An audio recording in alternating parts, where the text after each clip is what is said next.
ya, ataukah juga bisa meningkatkan konversi misalkan.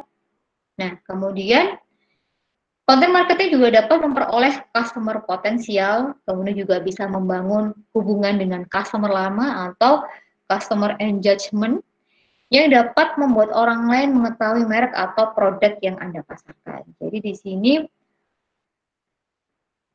content marketing ini harapannya adalah kita bisa memperoleh customer yang potensial. Oke. Nah, ini contoh jenis content marketing, oke ya. Di sini di sebelah kiri, di situ ada foto di media sosial, di mana jenis konten foto ini dapat diunggah di media sosial, like Facebook, or Twitter, on Instagram ya, di mana dengan visualisasi yang menarik dan juga tepat sasaran ya, dengan menggunakan warna-warna yang memang sesuai dengan target kita, sehingga bisa membantu kita menjangkau konsumen baru dan membangun hubungan dengan pelanggan, atau kita menambah reach-nya ya, atau namanya pemasaran adalah kita bagaimana caranya bisa menginformasikan atau menginformasikan kepada orang lain untuk mengetahui bahwa kita punya produk nih. Nah, ini kalau kita jualan nggak hanya di Malang aja misalkan, kita mau menjangkau pasar yang lebih luas.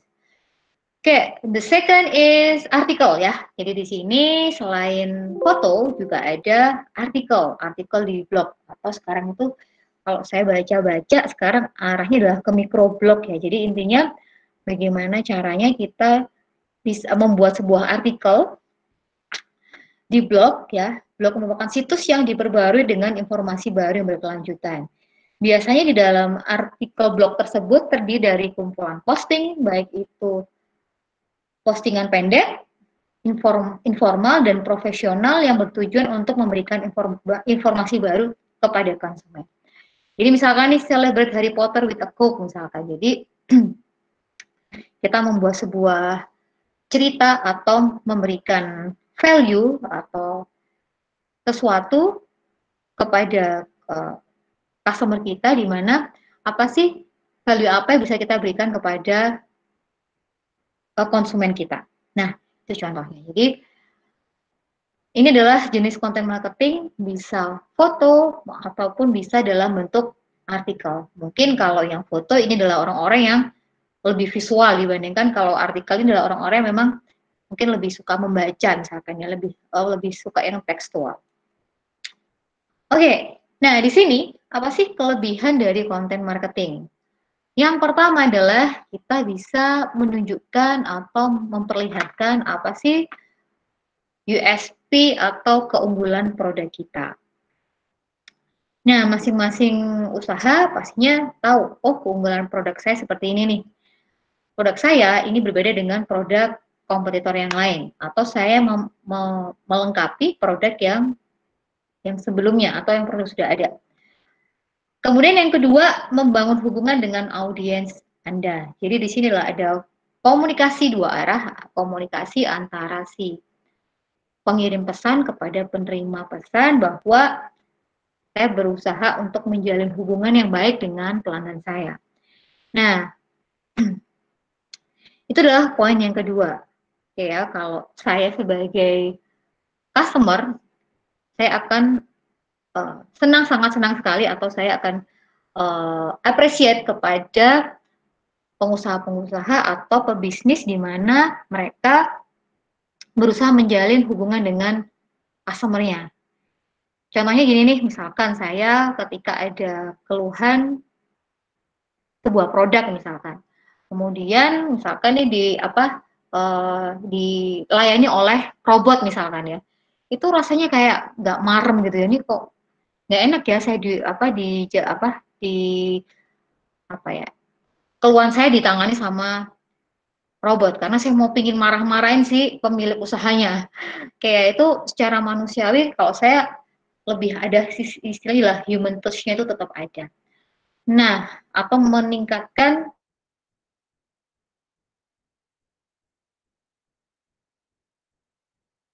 yang baik dengan audiens. Nah, poin ketiga, kelebihan dari konten marketing ini adalah meningkatkan awareness dan pengakuan terhadap merek Anda. Jadi isinya tidak melulu jualan gitu ya. Misalkan nih kalau ada satu produk, dia itu isi kontennya yang jualan aja, dia tidak memberikan apa sih value saya harus membeli produk Anda, karena pembeli itu dia pedulinya adalah terhadap kebutuhannya, ya, atau terhadap apa yang dia butuhkan atau apa yang dia inginkan. Nah, yang keempat adalah kita membangun loyalitas serta kepercayaan pelanggan Anda. Nah, yang kelima, kelebihan konten marketing ini adalah kita bisa memposisikan bisnis Anda sebagai ahli dalam industri Anda. Oke ya. Yang terakhir adalah dengan adanya konten marketing ini kita bisa mempercepat audiens dalam pengambilan keputusan untuk melakukan pembelian. Jadi di sini maksudnya dengan konten marketing ini si pembeli nggak perlu berpikir panjang lagi untuk memutuskan membeli produk Anda.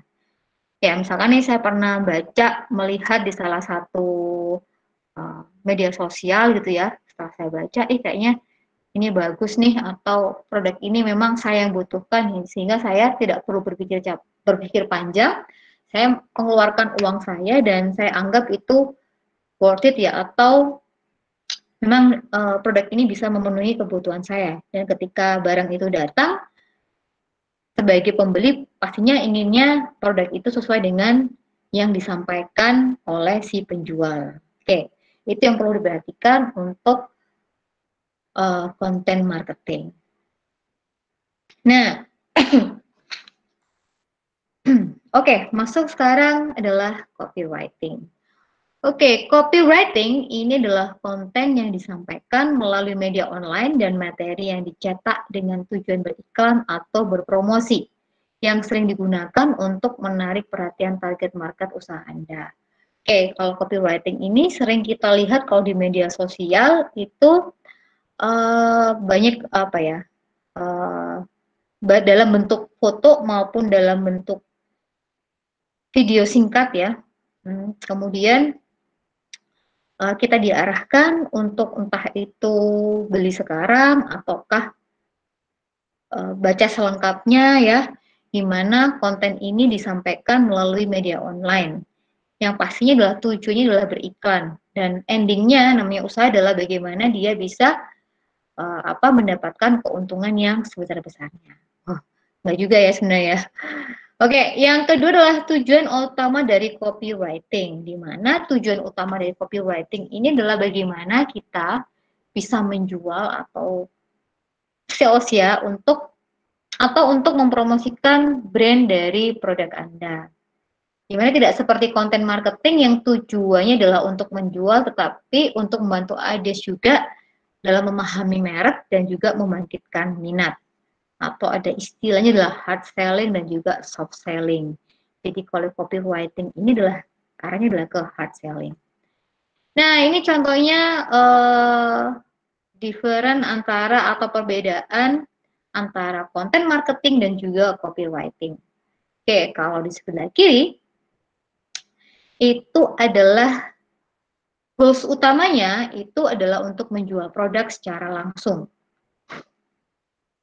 Atau hard selling. Mbak, ini saya punya produknya adalah sepatu, kemudian sepatu ini terbuat dari terbuat dari karet misalkan ya, yang hanya ada di misalkan di luar negeri misalkan, dan dia juga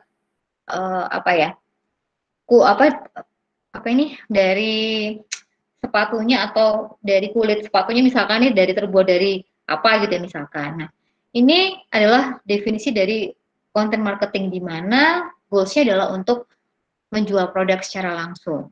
Namun lebih ke memberikan informasi dan juga membangun minat atau awareness terhadap merek Anda. Nah, sedangkan copywriting ya, kalau kita lihat, bad days happen, at least your stuff will be dry. Nah, di sini tujuannya sama-sama menjual, ya. Oke, tadi adalah menjual produk atau jasa yang kita tawarkan atau promosikan kepada audiens Anda, dan biasanya dibarengi dengan call to action atau CTA, atau misalkan nih contohnya beli sekarang, oke ya.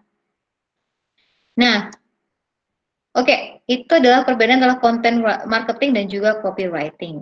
Nah, apa sih kelebihan dari konten dari copywriting ini? Yang pasti yang pertama adalah untuk menarik audiens untuk membaca atau klik iklan Anda. Oke ya, kalau kita bisa menggunakan landing page berbasis WordPress misalkan, kemudian di situ ada menu ada tombolnya CTA-nya misalkan ya, misalkan beli sekarang atau order sekarang kalau memang itu pre-order. Kemudian yang kedua, dengan adanya copywriting ini kita bisa menonjolkan produk atau jasa yang sedang Anda promosikan dibandingkan dengan kompetitor yang lain. Nah, yang ketiga, ini adalah kita dengan copywriting ini bisa membantu dalam memberikan hasil transaksi penjualan dengan cara yang lebih tepat dan juga waktu yang lebih singkat. Jadi kalau sekarang banyak perusahaan itu yang sedang gencar-gencarnya perusahaan itu agar efisien dan efektif, banyak memotong jalur-jalur yang sangat panjang ya, sehingga dampaknya nanti produktivitas lebih meningkat dan juga bisa mengurangi atau memotong biaya operasional untuk membayar, untuk hire karyawan misalkan ya. Jadi ini adalah kelebihan copywriting ini, kita juga bisa terbantu dalam memberikan hasil transaksi penjualan dengan cara yang tepat dan waktu yang lebih singkat karena menggunakan media online. Oke, nah, oke. Di sini ada kuis ya, mengapa bisnis Anda membutuhkan konten marketing dan copywriting. Oke, mungkin ada yang bisa jawab? Oke. Oke ya, jadi intinya di sini memang perusahaan membutuhkan konten marketing ya, dan juga copywriting dalam memasarkan produk kita. Ya, intinya di mana dengan konten marketing dan copywriting ini kita bisa meningkatkan awareness dari target market kita. Oke ya. Setuju ya semuanya ya bahwa konten marketing dan juga copywriting itu kita perlukan dalam mempromosikan atau memperkenalkan produk kita. Oke. Nah, sekarang kita masuk ke subbab terkait membuat konten marketing. Jadi, kalau tadi kita sudah bahas bahwa copywriting itu adalah bagaimana kita menulis ya, ada sisi artnya, di mana ada pesan penjualan yang untuk mempengaruhi audiens, bagaimana mereka mau membeli produk kita. Jadi di situ seorang copywriter itu memiliki seni dalam menulis pesan. Jadi ini adalah ke arah komunikasi, bagaimana dalam tulisan kita itu ada pesan bisnis yang ingin kita sampaikan, dan bagaimana mempersuasif atau mempengaruhi audiens untuk membeli atau membeli produk kita. Oke. Itu adalah copywriting. Nah, atau istilahnya adalah kita menulis iklan, di mana di paling belakang itu adalah kita arahkan untuk mereka membeli produk kita. Oke. Sekarang kita masuk ke dalam membuat konten marketing. Nah, dalam pembuatan konten marketing ini, tahapan pertama adalah perencanaan konten. Kalau tadi kita kembali ke slide awal, bahwa dalam konten marketing itu diawali dari tahapan merencanakan. Jadi kita sekarang masuk ke tahapan dalam pembuatan konten marketing, yaitu kita rencanakan dulu nih, ya, kemudian kita buat dan kita distribusikan. Nah, dalam tahapan perencanaan, konten ini ada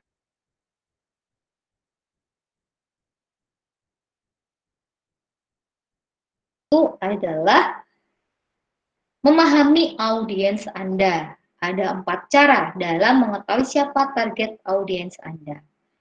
Oke, ini saya coba berikan contoh, ya. Saya coba berikan contoh di Instagram saya, misalkan nasi crispy tambah lagi. Nah,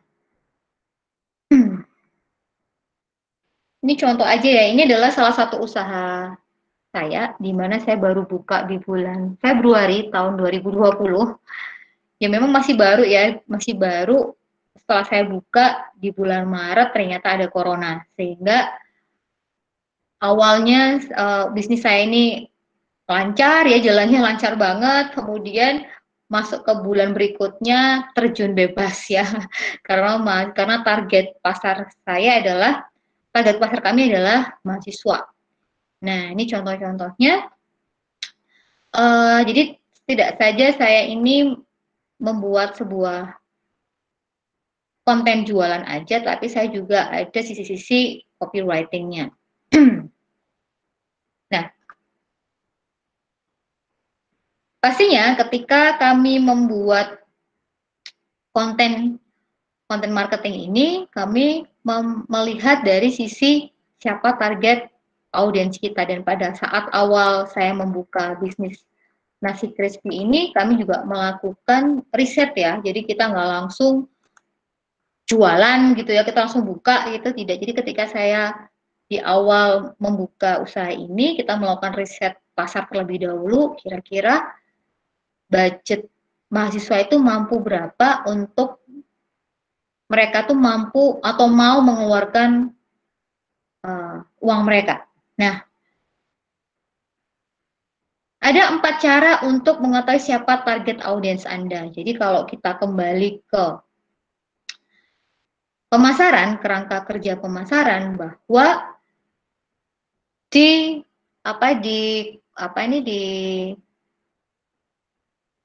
inti atau core utama dari bisnis itu adalah value apa yang akan kita berikan kepada audiens atau kepada calon pembeli kita.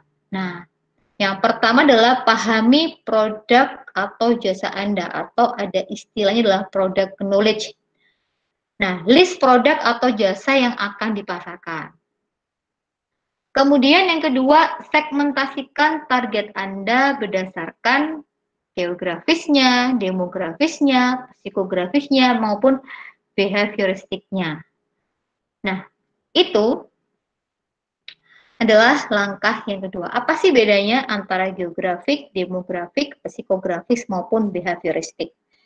Oke, saya jelaskan sekilas apa beda antara geografis ya, kemudian juga demografis.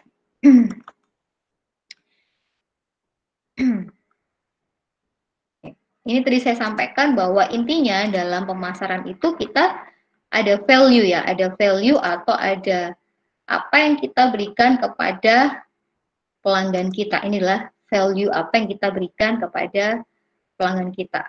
Nah, dari nilai pelanggan, kita buat segmentasi, kita buat targetingnya, kita memposisikan diri kita, baru kita bikin diferensiasi, baru kita bikin strategi, baru kita bikin planningnya, kita implementasikan, kita evaluasi, dan juga kita analisis. Nah, inilah kerangka kerja dasar dari ketika kita mau menjual sebuah produk. Kita harus paham terlebih dahulu. Oke, nah ini perlu diingat adalah even multi-billion dollar corporation do not sell to everyone. Nah, di sini saya coba membuat ini ya. Nah, ini terkait tentang tadi ketika kita akan memahami siapa audiens kita. Nah, pada saat market segmentation ini, kita harus tahu geografisnya, demografisnya, psikografisnya, juga behaviornya. Karena nggak mungkin misalkan nih, Pizza Hut misalkan itu akan buka restoran itu misalkan di pinggir pantai misalkan. Bisa jadi misalkan kalau memang di bandara ada ya. Cuma misalkan kan kita harus melihat dulu nih kira-kira apakah ini dari si geografisnya adalah kota kelas 1 atau kota kelas 2 ataukah memang di dalam atau di luar negeri ataukah memang apakah ini produk ini ditujukan untuk usia 25 tahun ke atas misalkan ya, kemudian dia berapa pendapatan dalam 1 bulan ya, kemudian minat atau preferensinya kemana dan juga behaviornya seperti apa. Ini contohnya nih. Nah ini contohnya, karena even multi-billion dollar corporation do not sell to everyone ya, karena nggak mungkin ada satu perusahaan besar yang dia tuh menjual produknya lah ke segala umur ya. Contohnya Pizza Hut geografisnya adalah untuk urban area. Ya kalau ke rural mungkin susah ya karena memang ini adalah kelasnya adalah kelas restoran. Kemudian dari situ geografisnya adalah usia 25 sampai 50 tahun. Kemudian untuk SEC-nya atau social economy class-nya itu adalah ke ekonomi kelas A dan ekonomi kelas B. Untuk psikografinya adalah penyuka masakan Eropa dan juga untuk behavior-nya inilah praktis. Nah, ini sekilas tentang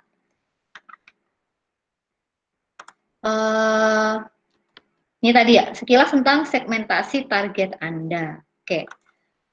Nah, itu tadi sekilas tentang langkah bagaimana caranya kita memahami audiens kita. Nah, yang ketiga, kita melakukan sebuah penelitian atau istilahnya adalah survei atau riset ya, atau riset pasar misalkan. Di mana dalam tahapan ini kita bisa gunakan Google Form misalkan ya untuk mengetahui terkait tentang ini ya kemampuan misalkan ya kemampuan calon pembeli kita, kemampuan calon pembeli atau audiens kita, kemudian apa psikografis mereka kayak ya.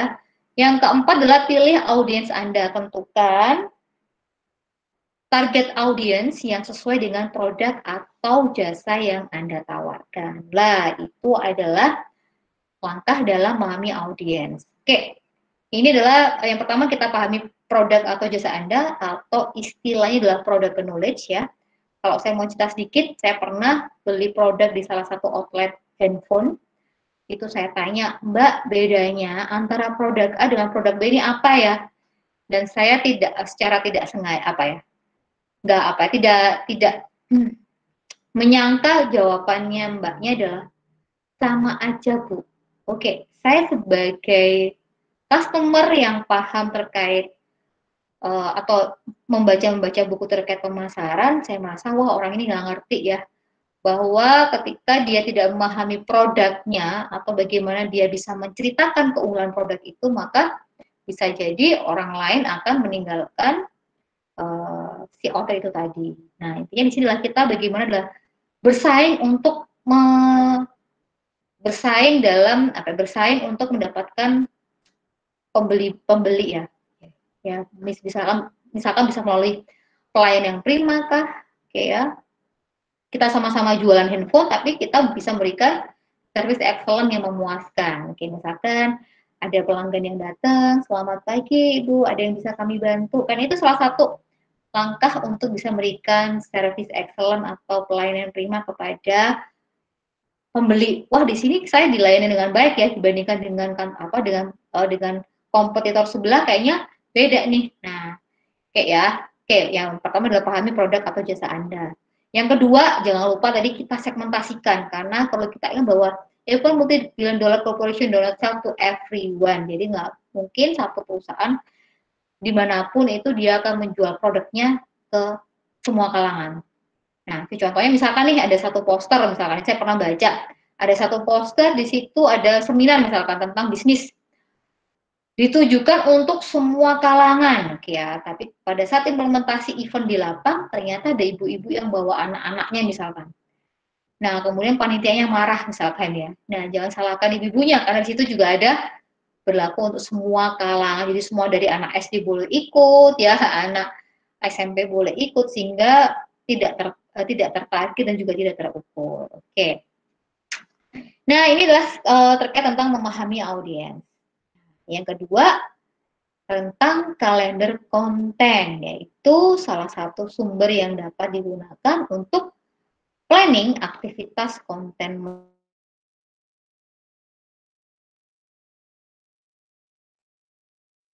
Jadi, kalau mau mendapatkan big result atau hasil yang besar, ya semua memang harus kita persiapkan atau well prepare. Jadi, kalau kalender konten ini tujuannya adalah untuk content planner, yaitu untuk memudahkan saja ide dan goals usaha dari kita. Goals-nya apa, kemudian bagaimana strateginya, dan yang terakhir adalah konten idea. Oke. Nah, kelebihannya dalam menggunakan kalender konten ini, kita dapat merencanakan konten seputar peristiwa-peristiwa penting di industri Anda atau tanggal-tanggal penting lainnya. Nah, yang kedua, kita dapat mengetahui jarak antara setiap konten yang akan dipublish. Oke, kalau mau saya jangan sering-sering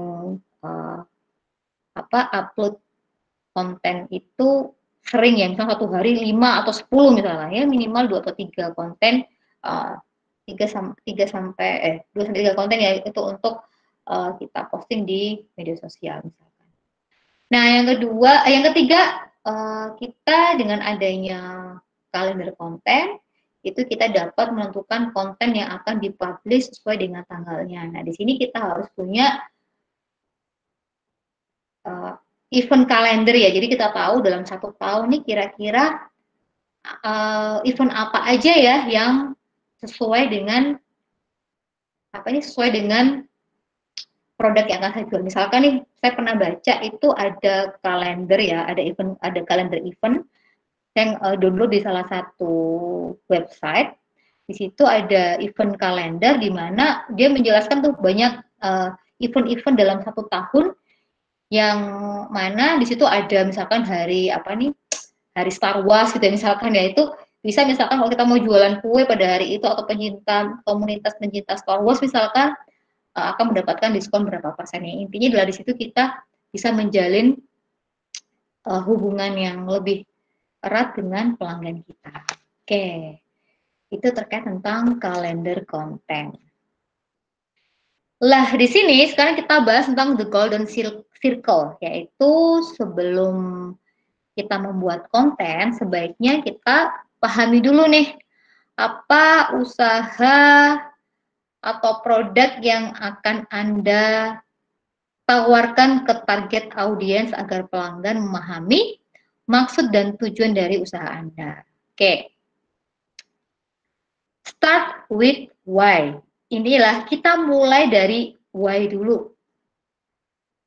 Nah, contohnya nih, ketika saya pernah ditawari teman saya, Bu Sofi mau nggak gabung sama komunitas ini nih misalkan.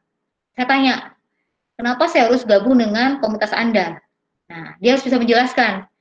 Intinya bagaimana kita bisa menjelaskan tujuan dan alasan mengapa usaha Anda itu ada. Untuk apa usaha Anda itu ada. Misalkan kalau saya di Nasi Crispy tambah lagi adalah saya ingin memenuhi kebutuhan primer dari mahasiswa yang mereka rata-rata kemampuan daya belinya adalah sekitar satu kali makan adalah sekitar 10.000 sampai maksimal 15.000 dalam satu kali makan.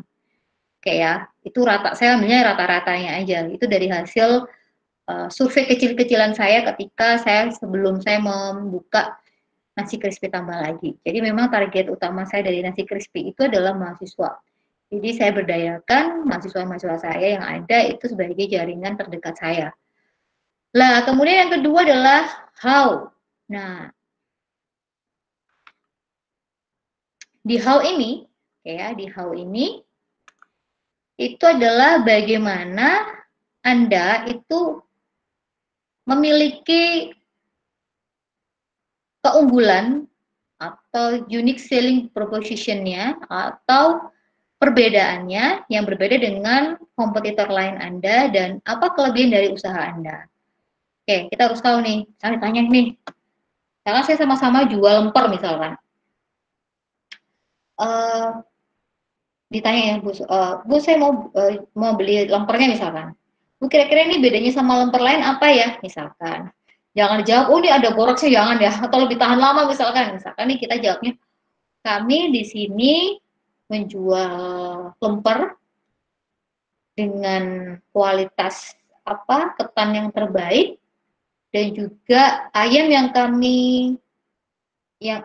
ada di lemper ini adalah ayam dengan ayam kampung misalkan, di mana tanpa obat-obatan misalkan ya, dan juga ini diambil langsung dari tangan petani. Oke. Orang tuh kalau namanya marketing itu kan harus pintar-pintarnya, public speak-nya harus bagus ya, atau bagaimana dia mengkomunikasikan pesan-pesan bisnisnya ini kepada penerima pesannya itu dengan cara untuk mempengaruhi si calon pembeli untuk beli. Ini loh Mbak, kalau jenengan beli lemper di tempat saya nggak bakal rugi deh karena kami menggunakan bahan-bahan yang berkualitas. Meskipun agak sedikit mahal, tapi di sini aman untuk aman untuk perut Anda misalkan ya. Kemudian juga ayam yang kami gunakan ini adalah ayam yang kualitas pertama didapatkan dari petani dari peternak, misalnya dari peternak yang di desa yang mereka sangat sangat perhatian terhadap kualitas pakannya misalkan. Nah, itulah how ya. Jadi kita ketika kita akan membuat sebuah konten itu kita harus tahu dulu apa unique selling proposition-nya atau competitive advantage-nya atau keunggulan bersaingnya dibandingkan dengan produk-produk yang lainnya. Nah, itu adalah the second circle ya. And the last circle atau lingkaran terakhir adalah what. Jadi intinya produk atau jasa apa yang Anda jual dan tawarkan kepada target market Anda. Oke, yang perlu kita pahami adalah pembeli dia tidak peduli dengan dia hanya peduli tentang terkait tentang masalahnya, problemnya. Oke ya, jadi intinya kita menjual produk itu adalah terkait memecahkan problem dari pembeli. Oke. Nah, nanti akan jadi nice market sendiri ya. Oke. Nah, kemudian kalau tadi kita sudah masuk ke bagaimana membuat planning atau perencanaan konten marketing, sekarang kita masuk ke bagaimana cara kita create kontennya. Oke ya. Jadi sebenarnya kalau saya bisa simpulkan bahwa sebenarnya ini adalah the new way to influence people ya. Intinya adalah bagaimana kita tuh bisa mempengaruhi orang lain dengan cara membuat konten yang mengedukasi dan calon pembeli ini mereka terinspirasi dan mereka paham, oh apa yang harus saya lakukan nih. Nah, karena jangan sampai konten itu hanya sebatas hanya memberi inspirasi, tapi orang lain terus bingung, tuh saya harus ngapain nih setelah ini. Nah, ya itu. Karena saya kalau melihat atau mengamati dari konten-konten kompetitor sebelah juga sama ya. Intinya bagaimana membuat tulisan itu menginspirasi, ada sisi inspirasinya dan juga ada sisi edukasinya dan juga how to-nya juga ada. Setelah itu langkah selanjutnya saya tuh harus ngapain atau ada call to action-nya. Ini contohnya yang pertama, buatlah konten yang berkualitas dan sesuai dengan tren yang ada. Carilah tren topik yang sedang diperbincangkan oleh masyarakat, lalu pilih dan sesuaikan dengan bisnis Anda.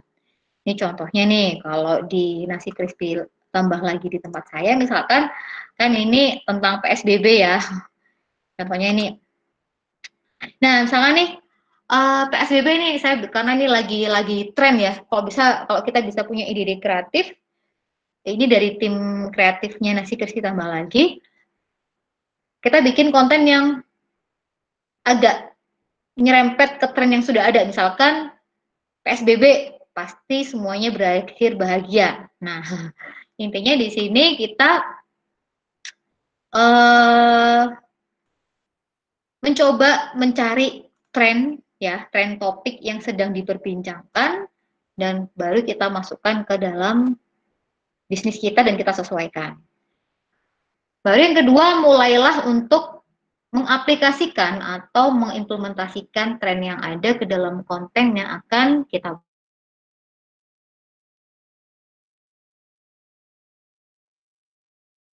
mainan terbaru fidget spinner. Ini mainan anak-anak yang ini ya. Ini saya juga pernah pakai nih. Ini saya pernah coba, ini sebenarnya untuk apa sih mainan ini? Katanya sih untuk menurunkan stres katanya. Oke, dan juga saya baca beberapa artikel katanya memang menurut beberapa artikel tersebut bisa menurunkan stres gitu ya. Karena ngelihat warna-warninya dan juga memainkan spinner ini. Nah, maka konten marketing kita bisa berupa artikel mengenai gadget dan permainan fidget spinner. Nah, saya ingin cerita sedikit tentang salah satu rekan bisnis saya, yang sebenarnya saya tuh melihat antara konten yang dia buat dengan produk yang dia buat itu tidak selaras atau tidak sejalan dengan bisnisnya. Misalkan dia jualan baju, tapi ternyata di situ dia memberikan konten terkait masakan. Saya heran.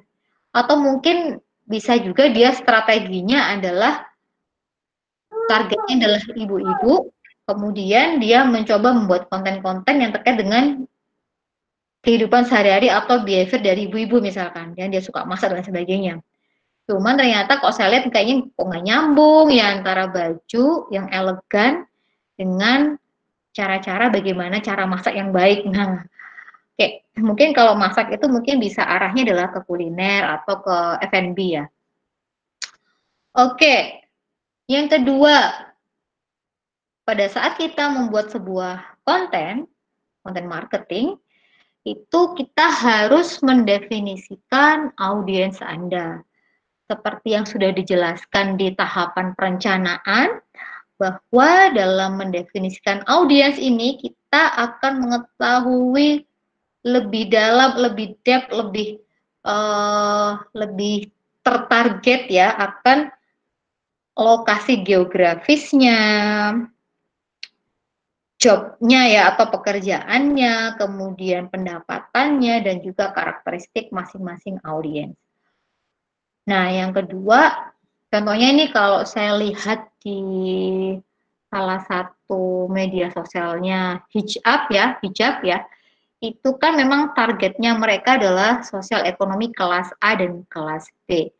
Sehingga saya melihat memang dan di mana di sana harga bajunya misalkan di atas 300 ribuan ya, itu dia disesuaikan tuh dari desainnya, dari pemilihan hurufnya dan juga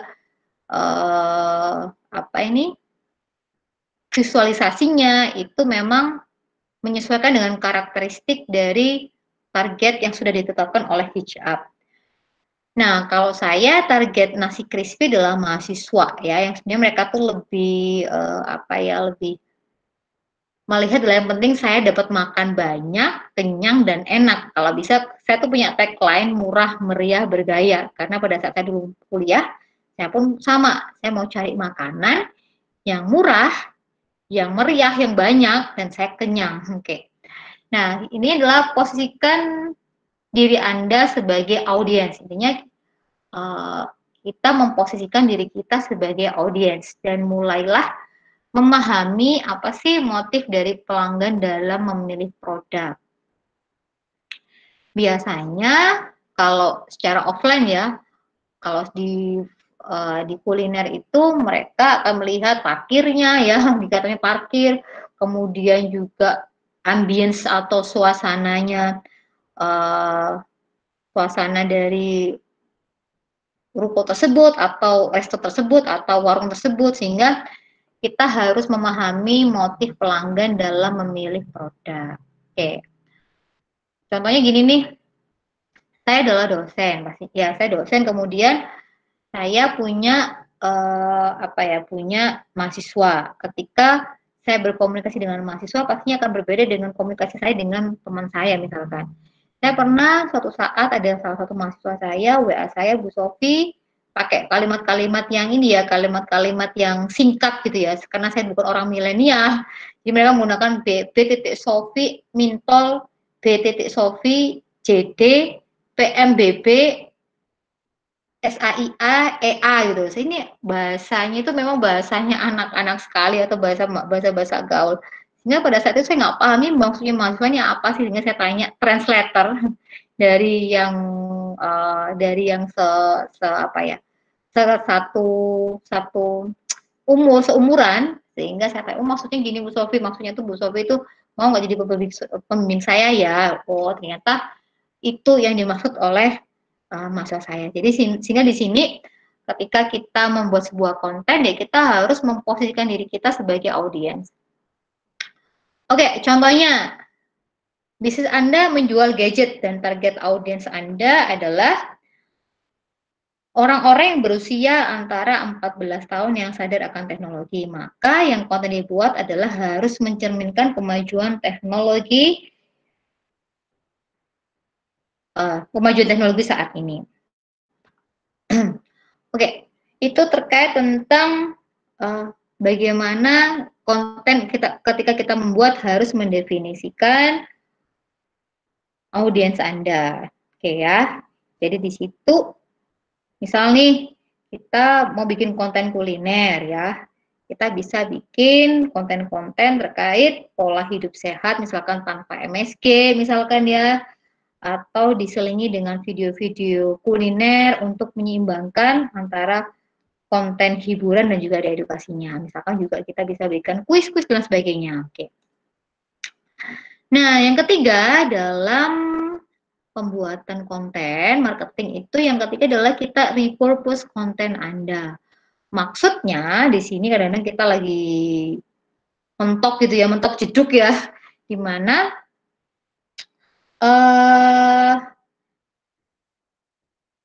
konten yang apa ya, kita bingung nih kita mau bikin konten apa. Kita bisa nih membuat konten yang dibuat sebelumnya, kita bisa redesign kembali atau repurpose kembali agar menjadi sesuatu yang menarik.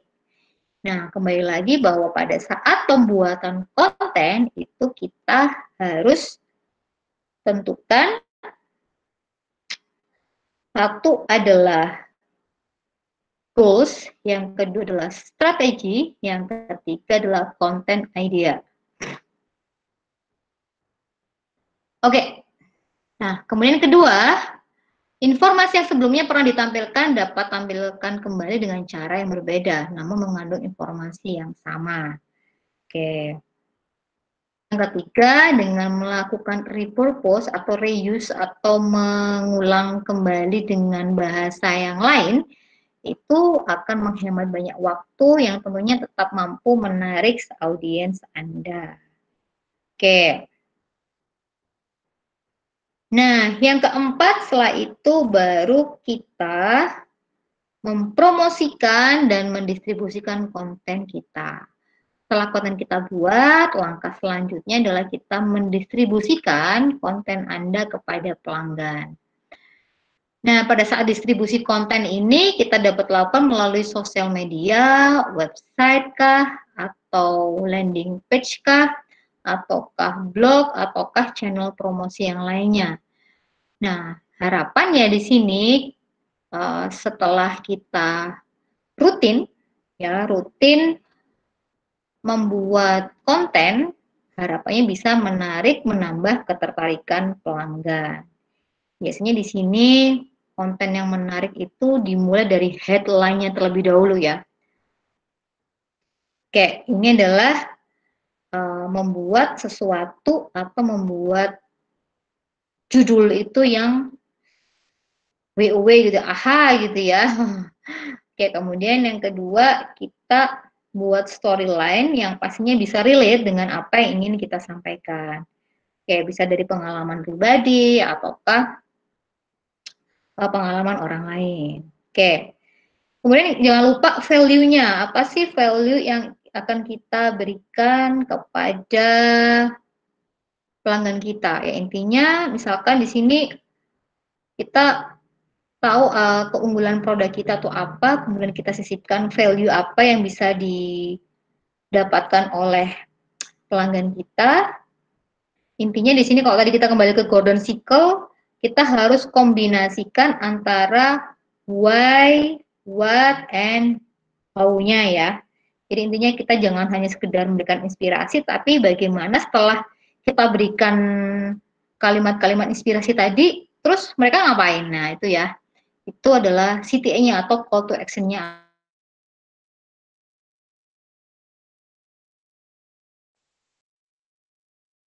Konversi ke penjualannya kah ya, atau download-nya kah, dan lain sebagainya. Oke, nah dalam kemudian yang kelima adalah menambahkan elemen copywriting di konten Anda. Oke, tambahkan elemen copywriting ke dalam konten Anda yang membuat audiens melakukan action setelah membaca konten Anda. Kalau kita kembali ke social media funneling, itu ada istilahnya AIDA ya, awareness, interest, desire and action. Intinya orang itu aware dulu, kemudian dia tertarik, setelah tertarik dia desire ya, ingin ya, dia sudah menunjukkan rasa keinginan, baru dia action. Nah, itu yang kita harapkan ya. Itu sales funneling itu bentuknya kan seperti ini ya. Nah, sales funneling bentuknya seperti ini. Oke, inilah aware, interest, desire, and action. Memang biasanya antara orang yang aware dengan orang yang action ini 10-15%. Oke. Nah, itu adalah untuk sales funneling. Oke, nah itu jadi kita tambahkan tombol call to action-nya. Jadinya kita setelah memberikan inspirasi dan lain sebagainya, wah ini ada apa nih gratis ongkir, ini ada konten marketingnya nih, kemudian ada kode vouchernya apa, baru kita di sini ada elemen elemen copywriting, yaitu adalah tombol ya atau call to action. Jadi setelah kita bercerita atau setelah kita memberikan konten marketing, terus what should we do, apa yang harus kita lakukan setelahnya. Oke. Nah, kemudian kita mengelola konten nih. Satu, yang pertama adalah kita ikuti plan di kalender konten. Kita bisa membuat tema dan tulisan mengenai tema tersebut ke dalam konten Anda. Kemudian yang kedua, ikuti berita-berita umum yang sering terjadi di sekitar audiens Anda. Intinya di sini, kalau saya baca itu, apa ya? Intinya adalah kita harus sering membaca ya, atau membaca berita-berita terbaru yang sekarang ini misalkan, atau isinya adalah literasi ya. Jadi kita itu sering membaca artikel atau berita sehingga bisa kita jadikan konten tersebut untuk konten kita. Nah, kemudian yang ketiga adalah jadilah transparan atau be transparent and share your calendar kepada tim Anda. Ini kita bagi ke kalender ke tim Anda. Oke. Yang keempat, tentukan seberapa sering Anda ingin mempublikasikan konten Anda ke audiens. Ini sebenarnya adalah strategi posting IG ya. Oke. Strategi posting ya. Oke. Nah, kemudian menganalisa efektivitas konten. Sebenarnya ini masuk ke dalam manajemen atau mengevaluasi. Kalau di manajemen itu ada istilahnya itu POAC ya, planning, organizing, actuating, and controlling. Jadi segala sesuatu itu setelah kita rencanakan, kita bikin perencanaan konten, kemudian kita organize ya, kita tata, kemudian baru kita implementasikan, baru kita evaluasi. Nah, setelah kita evaluasi nanti harapannya kita akan mengetahui nih kira-kira konten-konten mana aja yang akan mendapatkan likes yang banyak. Jadi kalau saya lihat dari IG saya, ternyata memang konten-konten yang apa ya, kalau hanya foto-foto aja kayaknya bosen ya. Ini saya sedang mencoba untuk membranding ulang IG saya. Jadi memang di IG saya tuh hanya full Aji pribadi ya, itu adalah full memang untuk membranding, personal branding saya sendiri. Harapannya nanti saya akan mencoba membuat sebuah konten-konten yang memberikan insight baru kepada halayak lainnya ya, intinya di situ. Nah, yang kedua, setelah itu Anda dapat mengetahui di titik mana konten Anda perlu ditingkatkan dan jenis konten seperti apa yang berhasil dan perlu diperbanyak. Oke. Kemudian yang ketiga, kita memantau interaksi dari pelanggan melalui konten. Jadi intinya kita dapat memantau interaksi dari pelanggan mengenai konten Anda tergantung dari jenis konten Anda. Nah, apakah itu foto kah ya, apakah itu carousel atau apakah itu games ya. Nah, jika Anda menggunakan sosial media, jadilah aktif dan responsif kepada pelanggan Anda. Misalkan nih membalas komentar dan juga kita juga bisa cepat cepat mengatasi keluhan ya. Dan juga menindaklanjuti masalah pelanggan dengan cepat dan terlibat dalam beberapa diskusi yang relevan. Oke, ini contohnya kalau secara misalkan nih kalau kita menggunakan telepon komunikasi bisnis melalui telepon, itu kan kita harus punya SOP yang SOP yang standar ya. Misalkan kita greeting dulu, selamat pagi, saya Sofi dari Nasi Crispy tambah lagi, ada yang bisa dibantu. Nah, sama halnya ketika kita menangani keluhan pelanggan di media sosial. Itu pun ketika ada keluhan, ya kita harus dengan cepat menindaklanjuti hingga closing dan clear, nggak ada permasalahan lagi. Oke ya. Yang ketiga, dengan begitu pelanggan Anda merasa bahwa mereka memiliki keterikatan dengan brand Anda. Wah, ini brand ini menjalin hubungan yang bagus nih dengan pelanggannya. Oke, karena harapannya dengan kita menjalin hubungan, mereka menjadi pelanggan yang loyal. Oke. Nah, ini ada kuis nih. Kira-kira ada gimmicknya nggak ya, Bas? Ini apa saja nih 3 langkah dalam membuat konten marketing? Yo, mungkin bisa salah satu kali ya, Bas. Dibantu Mas Dayat. Apa sih 3 langkah dalam membuat konten marketing? Bisa dituliskan di ini ya, bisa dituliskan di kolom chat ya, di Hangout Meet-nya. Ya, bisa dituliskan di kolom chat, teman-teman. Apa aja sih 3 langkah membuat konten marketing? Silakan. Untuk gimmicknya masih belum bisa sih, Ibu Sofi. Oh gitu ya, oke. Nah, Oke, nah oke ya, saya kembali. Intinya dalam membuat konten marketing ini, kalau saya kembali lagi bahwa the first step adalah kita memahami apa? Memahami apa ya? Oke, ini dia jawab nggak nih? Oke, memantau interaksi pelanggan. Oke, Mbak Rahmadinata. 3 langkah nih. 3 langkah ya, bukan pacarku 3 langkah, bukan ya. Intinya adalah bagaimana sih kita langkah yang harus kita lakukan untuk membuat konten marketing. Satu, tadi ini yang terakhir ya, step yang terakhir ya. Mungkin ada yang mau bisa jawab lagi nggak? Oke, calendar konten, the golden cycle, pahami audiens. Oh bagus nih Mbak Devi nih, kayaknya udah sudah ke branding di otaknya ya. Ada calendar konten, ada golden circle, ada pahami audiens. Oke, Mbak Dea. Oke, Mbak Dea ini hampir bener nih, kurang 1 langkah Mbak Dea. 1, kita merencanakan. Setelah kita rencanakan apa nih? Setelah kita rencanakan baru dia bisa bantu lagi nggak? Mbak Dea kurang 1 yang di tengah Mbak Dea. Oke. Promosikan dan distribusikan konten. Nah, betul Mas Saifuddin. Oke. Jadi ini saya kombinasi ya antara Mbak Dea Naseka sama Mas Muhammad Saifuddin. The first step adalah ya.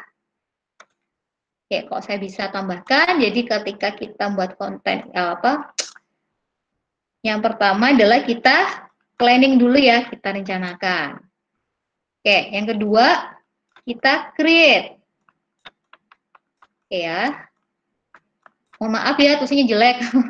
Dan yang ketiga adalah kita manage ya, atau kita kelola. Nah, ini adalah 3 ya. Jadi ini adalah 3 tahapan dalam membuat konten marketing. Tadi yang seperti the golden cycle, distribute, itu adalah masuk dalam proses membuat konten. Oke, terima kasih Mbak Dea, Mas Junaidi. Ini Mas Rahmat atau Mbak Rahmat ya, atau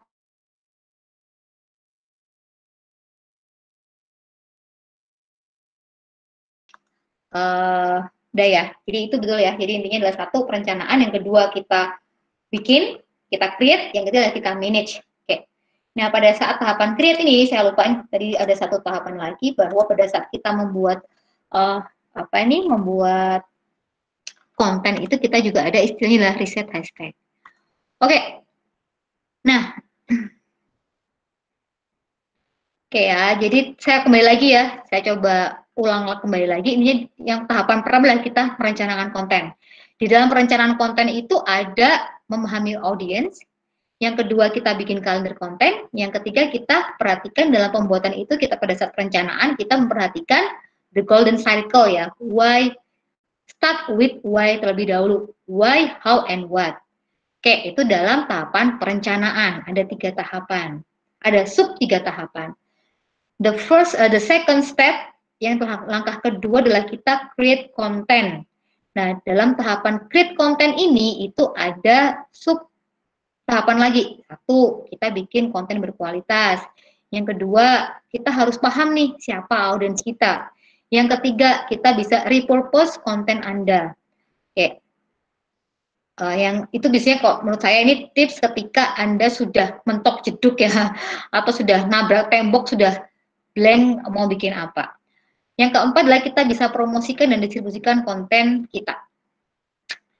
Baru kita bisa tambahkan elemen copywriting, call to action-nya. Oke ya. Nah, the third step atau langkah ketiga itu adalah kita manage konten kita. Jadi plan, create, and manage ya. Nah, di situ kita kita ikuti aja nih plan yang sudah kita bikin ya. Kemudian yang kedua, kita lakukan analisa efektivitas konten dari likes-nya, dari komentarnya ya, kemudian dari traffic pengunjungnya, kemudian juga bisa ke volume penjualan Anda. Intinya kita lihat nih kira-kira konten mana kita evaluasi yang ternyata audiens itu tertarik, misalkan seperti itu. Kalau pengalaman dari saya itu ternyata anak-anak itu tertarik kalau saya lagi posting sama orang terkenal misalkan ya. Jadi itu the last postingan saya di IG saya ternyata banyak yang like. Oke, nah kemudian yang ketiga adalah kita pantau interaksi dari pelanggan melalui konten. Oke, kita harus responsif. Yang ini harus kita garis bawahi adalah kita harus responsif nih. Kita harus cepat menangani keluhan pelanggan, karena ingat pelanggan itu, apalagi sekarang di era digital ya, ketika dia tidak puas atau dia merasakan kekecewaan, dia ternyata dari apa yang dia bayangkan dengan kenyataan dia tidak sesuai, dia merasa kecewa, itu mereka akan dengan mudah, dengan cepat menyebarkan kepada orang lainnya. Meskipun sekarang juga ada undang-undang ITE ya, jadi kita harus juga berhati-hati dalam menyebarkan sebuah konten-konten tertentu ke media sosial. Oke, itu tadi bagaimana langkah apa saja dalam membuat konten marketing. Nah, sekarang kita masuk ke tools dalam membuat konten marketing. Sebenarnya kalau menurut saya kalau target pasarnya itu adalah kalangan mahasiswa muda, mereka tuh mungkin lebih ke konten yang visual ya, yang lebih bergambar, di mana mereka itu dengan visual atau dengan image atau dengan video itu mereka akan lebih mudah mengingat 80% ya dibandingkan dengan membaca sebenarnya. Nah, karena apa? Ternyata memang daya baca masyarakat itu masih rendah. Oke ya. Nah, oke, sekarang kita bahas tentang tools content marketing. Yang pertama adalah kita bisa menggunakan Google Trends.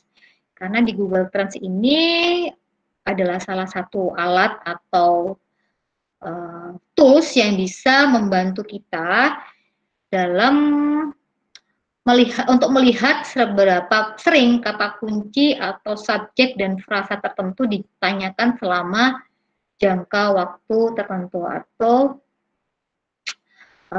Google dalam jangka waktu tertentu. Nah, kemudian apa kelebihannya? Yang pertama adalah kita tahu nih produk yang paling banyak dicari orang. Kemudian kita juga bisa membantu kata kunci yang berhubungan dengan bisnis Anda. Oke ya. Nah, itu materi yang terkait tentang terus konten marketing. Oke ya. Oke, udah itu saja dari saya. Jadi intinya kalau bisa saya simpulkan bahwa pada hari ini kita tadi sudah membahas terkait apa itu content marketing dan apa itu copywriting, kemudian bagaimana cara membuat content marketing, yang ketiga adalah tools apa yang bisa kita gunakan untuk membuat content marketing. Nah, ini tadi saya sampaikan sedikit lagi bahwa dalam pembuatan hashtag itu ada 3 tipe hashtag ya. Yang pertama itu adalah hashtag tentang high traffic. Kemudian yang kedua adalah medium traffic ya, dan ketiga adalah low traffic atau yang ingin kita tren yang akan kita buat ya. Nah, kemudian kita bisa menggunakan kata-kata kunci itu sekitar 20 sampai 30 kata kunci. Oke, itu saja yang bisa saya sampaikan dari modul yang sudah dibuat oleh Google ya, dari tim Gapro Digital. Untuk selanjutnya kami kembalikan ke Mas Bas dan Siap. Mas Hidayat, silahkan. Terima kasih Bu Sofi. Bu Sofi bisa minta dibuka yang presentasi Google Primernya, Bu? Oke, nah ini saya sampaikan juga ya. Nah ini jangan lupa rekan-rekan semuanya untuk memperdalam pengetahuan rekan semuanya terkait teknologi ada ya, terkait keuangan juga ada, terkait pemasaran juga ada. Silahkan diunduh Google Primernya. Saya juga pakai nih Google Primer. Itu ternyata memang banyak pengetahuan baru yang bisa kita dapatkan dengan mengunduh aplikasi Google Primer. Oke. Nah ini ya, jadi di situ kita bisa membuat tema konten sesuai dengan nilaimu. Di situ ada ya. Terus di aplikasi Primer ini di modul 5 terkait tentang pemasaran konten. Di situ juga kita bisa mengoptimalkan konten dan juga ada interaksinya juga, ada games-gamesnya juga ya, sedikit gamesnya, dan juga kita juga bisa menyampaikan cerita melalui pemasaran visual. Oke, nah silahkan di-download aplikasi Google Primer di Play Store atau di App Store. Free, gratis, dan kita bisa mendapatkan insight baru dan juga pengetahuan dan juga bisa meningkatkan wawasan kita terkait pemasaran kah ya, terkait memanage usaha kita. Itu banyak sekali di aplikasi Google Primer ini. Oke, terima kasih Bas, itu Ya, Bas yang bisa saya sampaikan. Terima kasih ya buat teman-teman yang sudah hadir di kelas virtual hari ini.